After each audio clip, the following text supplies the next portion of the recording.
Hey everyone, this is Sportsman93 back again with another video.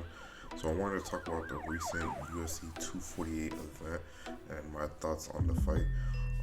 Overall, it was a good event outside of the main event fight, which I was kind of disappointed in, but I'm gonna get to that in a little bit. What I first wanted to talk about was my boy Sean O'Malley, Sugar Sean O'Malley, made his return after a 2-year layoff after dealing with his issues with the failed drug test, I think because of marijuana. But he finally came back and then he made quick work of Jose Cunos. I hope I'm not butchering that name too much. But yeah, he made quick work of him with a TKO head and kick strikes and just making easy work of it. I was proud of that. I hope that he has a fruitful career, and was impressed of how calm and nonchalant he was. Like he never even left when he took off on his UFC days fighting. So I'm happy that he's back. I hope that he has a long, fruitful career, and maybe if he could continue with this dominant run, he could probably contend for a title. I did see Henry Cejudo is contending as a champion, so maybe they could fight down the line, even though he is going to be fighting Jose Aldo this year. So we'll see what goes on as regards to that. The next thing I wanted to talk about is the fight between Joanna Jedrzejczyk and Zhang Weili. I'm not sure if I'm Weili Zhang. My apologies. Yeah, that fight. I was really impressed by this fight. This was possibly fight of the year worthy. They put their hearts on the line. I ain't gonna lie. This fight looked like it was the main event fight and not the co-main event fight. It had everything you wanted. It had striking, grappling, takedowns, everything. When I saw Joanna Jedrzejczyk's face, I was like, damn, she has a big giant knot on top of her head. It was swelled up to the point where it looked like her eyes was getting blackened. I did not think the champion was like this good. I know that she just won the fight, but I didn't got enough out of her to see how good she was.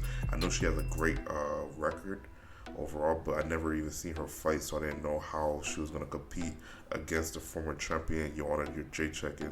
But man, she had some powerful blows when she was hitting Joanna Jedrzejczyk, and damn, I knew Joanna Jedrzejczyk felt those hits, but she still kept pressuring going on. Me, in my personal opinion, I did think she won the fight, but I don't know how the judges scored it, but they look like they gave the win to the champion. So I don't know. This was another tough loss for Joanna Jedrzejczyk. I don't know where she goes from here.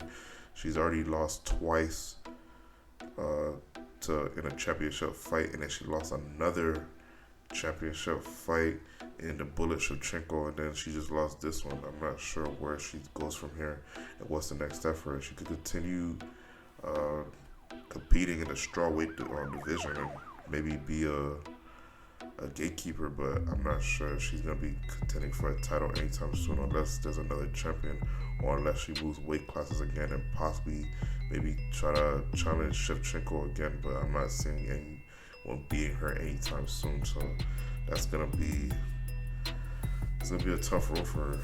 I'm glad that she was graceful in the loss, because usually when she had lose her fights, she felt like she was won, which I could agree with.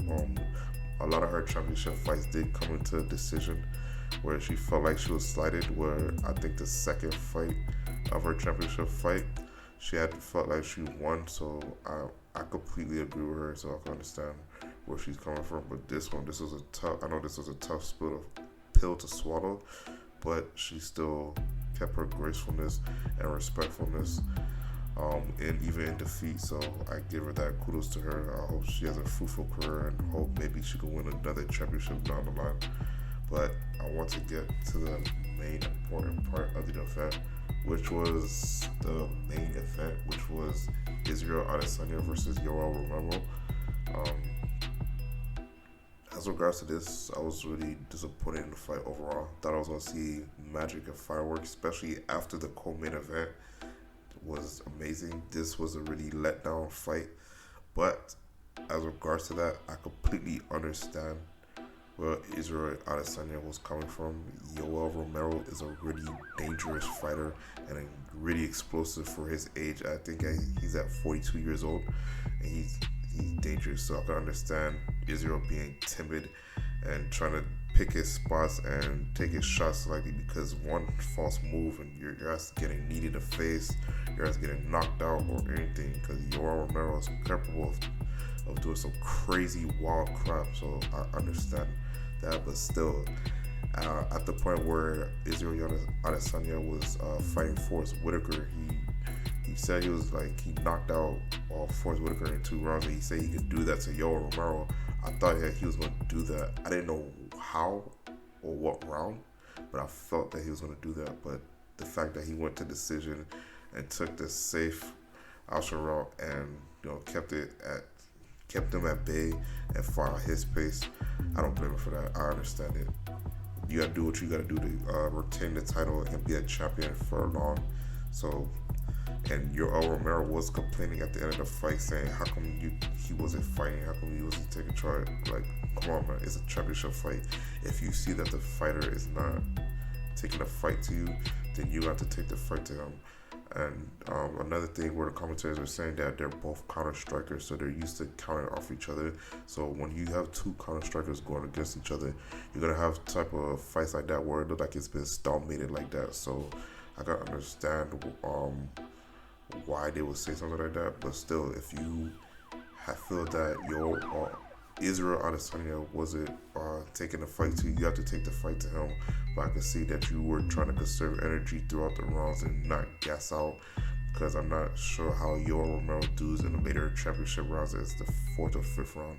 Even though he is a freak of nature, I've never seen somebody this good at his age at 42 years old outside of DC Cormier. But still, you have to take the fight to him. You can't complain about the fight and saying why he's not taking the fight to you. You have to take the fight to Izzy.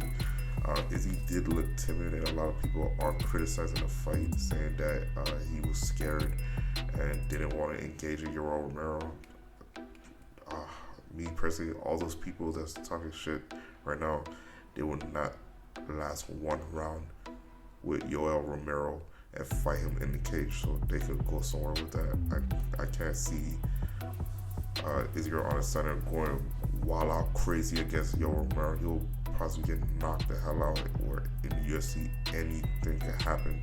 So he had to be careful and not just go all wild and crazy with Yoel Romero. So he picked his spots and took his shots and did what he had to do to win the fight. I also seen a little issue with Paulo Costa in the stands, that he got into issue with security guard and then he got escorted out. As far as that's the next fight to make. Like, really, that's the next fight to make. Israel Adesanya versus Paulo Costa. That's the next fight to make. That's gonna be a bar burner right there. When it comes to Yoel Romero versus Paulo Costa, that nigga was just taking it to Yoel Romero, just going. He just fought for loss and just went at him full throttle. Did not care. And that's how you put him in a fight. So most likely, if him and Israel Adesanya fight, it's gonna be a bar burner. He's gonna take the fight to Izzy. Izzy got a lot on his hand. This originally should have been the championship fight, but I think Paulo Costa is injured right now, so he should be rested up by the time they fight. Hopefully earlier this year, and we could see where it goes down from here. Those are my thoughts and opinions on the matter. Let me know yours down in the comment section down below. This is Sportsman 93 signing off. Peace.